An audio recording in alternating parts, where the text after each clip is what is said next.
Vous êtes sur TV5 Monde, bienvenue si vous nous rejoignez dans 64 minutes, c'est l'heure de 64 débats. Cuba, l'asphyxie d'un peuple, mais que cherche donc Donald Trump? Le président américain veut-il s'emparer de l'île? Après le Venezuela, après l'Iran, Cuba sera-t-elle la prochaine cible des États-Unis? Avec nous pour en parler, Thomas Posado, maître de conférence en civilisation latino-américaine à l'Université de Rouen, en Normandie, en France. Merci d'être avec nous. Simon Fagour, bienvenue et bonsoir. Vous êtes doctorant à l'Institut des hautes études de l'Amérique latine de Paris. James Cohen, un établissement que vous connaissez puisque vous y avez enseigné. Vous êtes politologue américain. Thomas Posado, on commence avec vous. Première partie de ce débat, en tout cas, les premières minutes de ce débat, c'est la situation sur place. On parle de coupure d'électricité sans précédent. En janvier dernier, Donald Trump imposait un blocus énergétique drastique, massif à Cuba. Le pétrole a quasiment cessé d'affluer vers l'île. Alors, quelle est la situation, Thomas Posado, aujourd'hui ? La situation elle est de plus en plus grave. Les coupures de courant, c'est désormais une vingtaine d'heures par jour dans la capitale, peut-être plus dans les villes de province. Les infrastructures sanitaires sont impactées. L'approvisionnement en eau qui dépend de circuits électriques et pétroliers est affecté. Ça veut dire aussi des difficultés pour garder ces aliments, puisque si vous n'avez pas de frigo dans une zone tropicale, vous pouvez pas garder des aliments durablement. C'est une situation vraiment dramatique qui est en train de dégénérer en crise humanitaire sous la pression du blocus pétrolier de Donald Trump. Simon Fagour, pour que celles et ceux qui nous regardent comprennent bien, certains connaissent d'ailleurs sans doute très bien Cuba, c'est un blocus massif sur le pétrole qui s'ajoute à un embargo en vigueur depuis des dizaines d'années. Oui, tout à fait. L'embargo est en vigueur depuis le début des années 60, dans le contexte bien connu des tensions de guerre froide. Cet embargo, pendant longtemps, les autorités cubaines ont pu y pallier en partie grâce au soutien de l'Union soviétique. Et puis, à partir des années 90, grâce au relais apporté par le régime vénézuélien d'Hugo Chavez. Et aujourd'hui, la situation apparaît particulièrement dramatique pour les Cubains et difficile, puisqu'ils ne bénéficient plus de ces soutiens palliatifs aux mesures de répression. La Russie, l'Algérie, le Mexique livraient du pétrole, c'est plus le cas. Alors, on a appris aujourd'hui par l'intermédiaire de l'AFP pour Le Monde que le navire russe, l'Anatoly Kolotkin, avait été autorisé à approcher. Alors c'est ce bateau dont on a parlé en première partie, ça paraît paradoxal, mais c'est un bateau russe sous sanctions. Et Donald Trump dit « je ne vois pas d'inconvénient à ce qu'il arrive ». Bon. Oui, alors il semble que Donald Trump consente à l'arrivée de ce bateau. Bon, il faut bien mentionner que dans tous les cas, les quantités de pétrole contenues sur ce navire ne permettront pas non plus au régime de souffler au-delà de quelques semaines, qu'il faudra par ailleurs du temps pour que ce pétrole livré par les Russes soit utilisable par les Cubains. Donc c'est loin de constituer une alternative ou une solution durable à la crise. Autre information, James Cohen, vous l'aviez déjà avant d'arriver, l'agence France-Presse la dévoile maintenant, le gouvernement mexicain est en pourparlers avec des entreprises privées pour revendre du pétrole à Cuba. J'aimerais vous entendre, vous, en tant que politologue américain, sur la situation et ce que vivent les Cubains aujourd'hui. On le rappelle, c'est déjà très dur, même si à Cuba, il y a un système de santé. Déjà, il y a un système B et un système D même pour les Cubains pour pallier à cet embargo. Mais là, c'est vraiment une situation sans précédent. Je pense que c'est une situation sans précédent. Des personnes que je connais qui sont des chercheurs vraiment spécialisés dans l'histoire contemporaine de Cuba disent que ça se compare défavorablement à ce qui était déjà assez très grave dans les années 90, dans la période qu'on appelle la période spéciale, après la chute de l'Union soviétique. Donc on est dans une situation vraiment terrible, déjà décrite en partie par Thomas à l'instant. Je dirais qu'on est dans une situation qui nous rappelle des pratiques coloniales ou néocoloniales d'il y a longtemps, et en pire, je dirais. On est dans l'illégalité au niveau du droit international. Totalement. Déjà, l'embargo en soi était illégal. Classable comme acte de guerre, mais là ça s'aggrave. Mais ce blocus massif, ouais. Thomas Posado, vous êtes l'auteur du livre Révolution à Cuba de 1868 à nos jours, édition Sileps. Donald Trump, j'aimerais vous entendre sur son objectif. Si on avait bien compris, c'était de faire en sorte que la population se soulève. On va écouter le président américain dans un instant. Mais d'abord, il n'y a pas eu les mouvements massifs de contestation du régime cubain. Il y a eu quelques manifestations. On va peut-être en voir une image, notamment à Morón. C'est une ville qui se trouve à près de 500 km de la capitale, La Havane. Mais il n'y a pas de révolution. Oui, tout à fait. Il y a quelques manifestations isolées. Ouais, on voit ces images avec des incendies, ouais. Du siège du Parti communiste cubain. Pour le coup, c'est un symbole extrêmement important qui n'avait pas été atteint dans les manifestations précédentes, notamment le 11 juillet 2021, où il y a eu des grandes vagues de manifestations à Cuba. Il y a eu quelques dizaines d'étudiants à La Havane qui réclamaient le redémarrage des universités en présentiel. Maintenant, ce n'est pas la vague de mobilisation attendue. D'une manière générale, en sciences sociales, on constate que ce n'est pas dans les situations humanitaires les plus graves qu'il y a des révoltes. Enfin, c'est sans doute le pari de Donald Trump, c'est sans doute son souhait de parvenir à un changement de régime. Maintenant, dans la réalité, on ne le voit pas arriver et ça ne semble pas un horizon probable, même si c'est son souhait pour rétablir la tutelle des États-Unis en Amérique latine. La chute de Cuba, il n'y a pas de meilleur symbole.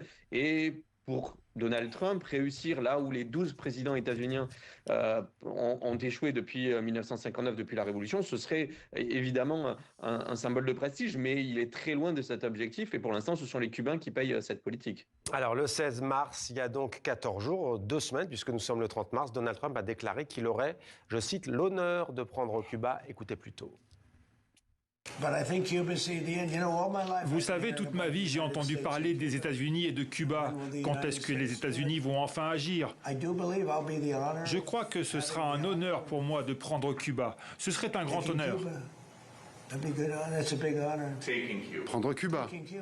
Je prendrai Cuba d'une manière ou d'une autre. Je veux dire que je la libère ou que je la prenne. Je pourrais faire tout ce que je veux avec. Vous voulez savoir la vérité? C'est une nation très affaiblie en ce moment. Cela a été pendant longtemps. Votre réaction, Simon Fagour, à ces propos? Oui, eh bien, les propos de Donald Trump sont toujours assez difficiles à interpréter. Une chose me semble toutefois certaine, c'est qu'il faut se souvenir qu'il est né en 1946, qu'il était adolescent pendant la révolution de Fidel Castro, qu'il a vécu directement les événements qui ont jalonné l'histoire des relations entre les États-Unis et Cuba. Et notamment la nationalisation des compagnies pétrolières américaines et britanniques. Bien sûr, états-uniennes, mais aussi européennes à l'époque. Et qu'il y a sans doute un enjeu très symbolique dans la politique qui est aujourd'hui mise en place pour faire advenir un changement de régime à La Havane. Beaucoup plus symbolique peut-être que ce qui s'est produit au Venezuela ou en Iran, où on a vu toute une série d'arguments mis en avant, que ce soit sur la sécurité des États-Unis ou... c'est vrai qu'il estime Cuba menaçante pour la sécurité nationale américaine. Objectivement, c'est vrai ou faux? C'est une vieille rhétorique du département d'État, la menace constituée par la présence à quelques encablures de la Floride d'un État communiste révolutionnaire. Aujourd'hui, on a bien du mal à voir en quoi Cuba pourrait constituer une réelle menace existentielle pour les États-Unis. Mais c'est aussi un argumentaire qui plaît à une certaine partie de la diaspora présente en Floride. James Cohen, il y a le précédent Venezuela, même s'il y a une vice-présidente en place qui était la numéro 2 déjà sous Nicolas Maduro, qui avait été enlevée en début d'année. Sur cette question précise des motivations de Donald Trump, c'est le pétrole il faut aussi s'interroger sur les motivations de Marco Rubio et se demander si ce sont exactement les mêmes. Mais en tout cas, alors Marco Rubio, on précise, chef de la diplomatie américaine d'origine cubaine. Oui. Et alors, qu'est-ce qu'ils veulent réellement? Ils disent qu'ils veulent un changement de régime. Ils disent qu'ils ne savent pas gérer l'économie. Il faut les virer parce que ce sont des incompétents. C'est des communistes après tout. Et donc, par conséquent, il faut les remplacer avant de commencer à parler réellement. alors que le président cubain répond « Nous discutons tout ce que vous voulez, nous pouvons faire des réformes, on a déjà fait pas mal, on peut aller plus loin dans le sens de l'ouverture vers des capitaux de la diaspora notamment, ça a déjà été annoncé. » Pour vous, il y a les deux ingrédients, donc il y a le pétrole, l'argent, mais il y a aussi l'idéologie. Un État communiste aux portes de la Floride, c'est inconcevable pour Donald Trump, Marco Rubio, J.D. Vance, le vice-président? C'est quelque chose de symbolique. Il n'y a pas de pétrole, mais il y a le symbole d'une révolution. Cuba et comme le Mexique, ce sont les deux pays d'Amérique latine qui ont connu... Enfin, non, il y en a eu d'autres. Nicaragua aussi. Mais c'est un pays qui a connu une révolution et qui a gardé quelque chose. Il faudrait s'interroger plus là-dessus, mais il reste quelque chose de cette révolution. Il y a beaucoup à critiquer, très certainement. Il y a beaucoup de choses qui dysfonctionnent et il y a des réformes nécessaires. Mais l'idée, tout simplement, de prendre possession du pays, comme Theodore Roosevelt prétendait le faire avec certains pays au début du XXe siècle. On est dans l'illégalité la plus totale et dans la piraterie. Thomas Posado, peut-on imaginer une annexion, une occupation de Cuba par les États-Unis? Le rapport de force militaire est évidemment asymétrique et favorable aux États-Unis. Par contre, occuper militairement un pays, c'est autre chose. L'État cubain, c'est un État très bien organisé, pour le meilleur comme pour le pire. Pour le meilleur, pour le service à la population, pour le pire, pour le contrôle de sa population également. Sur l'ensemble du territoire, il n'y a pas de groupe militaire dissident, il n'y a pas de guérilla, il n'y a pas même de groupe criminel qui contrôle des parties du territoire. Il n'y a pas non plus d'opposition qui serait connue de l'ensemble du territoire dans des élections compétitives. Donc, on entend très peu le président cubain, le président Diaz. Comment l'expliquer ? On entend tout de même certains de ses discours où il a appelé à une résistance inébranlable. Il a accordé une interview à Pablo Iglesias il y a quelques jours. Il n'a pas dit qu'il vient de me chercher comme Nicolas Maduro, il est plus prudent. Oui, c'est pas le même vocabulaire d'une manière générale. D'une manière générale, c'est pas le même vocabulaire. Et surtout, Miguel Díaz-Canel, c'est quelqu'un qui vient de l'appareil politique. C'est pas un leader qui harangue la foule. Hein. Enfin, c'est davantage quelqu'un qui vient de l'appareil du parti communiste. Maintenant, derrière Díaz-Canel, il y a tout de même un réseau de pouvoir qui est relativement uni, dont on ne voit pas de dissidence et dont le changement de régime semble une hypothèse assez improbable. On comprend que c'est l'objectif de Donald Trump, mais même une transition à la vénézuélienne avec des partenaires à l'intérieur du gouvernement qui négocieraient avec Donald Trump et pour le compte de Donald Trump, cela semble assez improbable parce qu'on ne voit pas qui, dans le gouvernement cubain, serait capable de jouer ce rôle. Et ces négociations nécessairement opaques n'ont pas vocation à aboutir à un changement de domination politique. Des réformes économiques, oui, sans doute, il y en a depuis 20-30 ans à Cuba, mais le contrôle de la domination politique, pour l'instant, c'est le gouvernement cubain qui en reste le dépositaire. Cuba, 11 millions d'habitants, la plus grande île des Caraïbes. Alors que tous les regards sont braqués vers le Moyen-Orient, et c'est aussi pour ceci qu'on a voulu organiser ce débat ce soir sur TV5 Monde. Quelle perspective pour cette population cubaine qui n'en finit pas de souffrir? Il faut se rendre compte de ce que doit être aujourd'hui le quotidien des habitants de ce pays. Des perspectives assez sombres en réalité. Vous évoquiez tout juste le nombre d'11 millions d'habitants. Les chiffres les plus récents font état de peut-être 9,5 millions, moins de 10 millions d'habitants actuellement à Cuba, ce qui équivaudrait en fait à un exode ou à un exil assez massif depuis 2021 dans la période post-Covid et aussi dans la période qui a coïncidé avec les plus grandes manifestations organisées dans le pays depuis 1994. Donc, en réalité, on voit bien que beaucoup de Cubains aujourd'hui prennent le chemin du départ, beaucoup moins vers les États-Unis puisque les portes se sont fermées, mais vers d'autres pays d'Amérique latine, moyennant des coûts d'exil très importants. Pour ceux qui n'en ont pas les moyens, eh bien, ils restent à Cuba, ils subissent de plein fouet les pénuries alimentaires. Il y a une flottille qui se dirige vers Cuba, qui est arrivée d'ailleurs il y a quelques jours notamment, organisée par notamment le Mexique. Oui, il y a des réseaux de solidarité qui se mettent en place. Cuba lui-même étant un pays solidaire, lorsqu'il y a des grandes crises dans le monde, on envoie des médecins fréquemment. On envoie des médecins au Venezuela, d'ailleurs, il me semble, Cuba notamment. qui a fondé historiquement une grande partie de sa diplomatie sur la diplomatie de solidarité, et en particulier médicale, depuis les années 60 vers les pays dits du tiers-monde émergent. Et c'est ce par quoi Cuba a aussi été en capacité de nouer des accords économiques importants. On pense aux échanges avec le Venezuela de Chavez dans les années 90, dans cette fameuse période spéciale. Échange de médecins contre du pétrole, pour le dire très rapidement.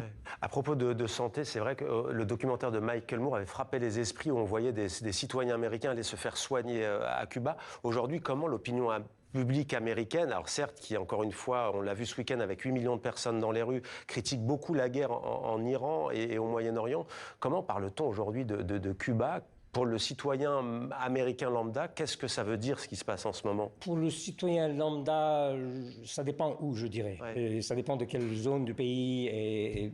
Mais je pense que ça fait partie de l'actualité que les gens captent. En général, ceux qui captent un peu d'actualité et savent que Trump a jeté son dévolu, ou va jeter prochainement son dévolu, dit-il, sur Cuba.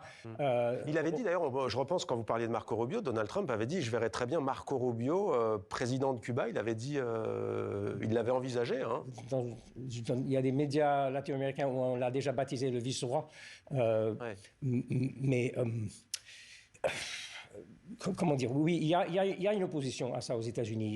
Il y a beaucoup, il y a des dizaines d'organisations de société civile, des ONG, des églises, beaucoup de gens qui ont protesté contre la souffrance qu'on impose au peuple cubain en ce moment. Je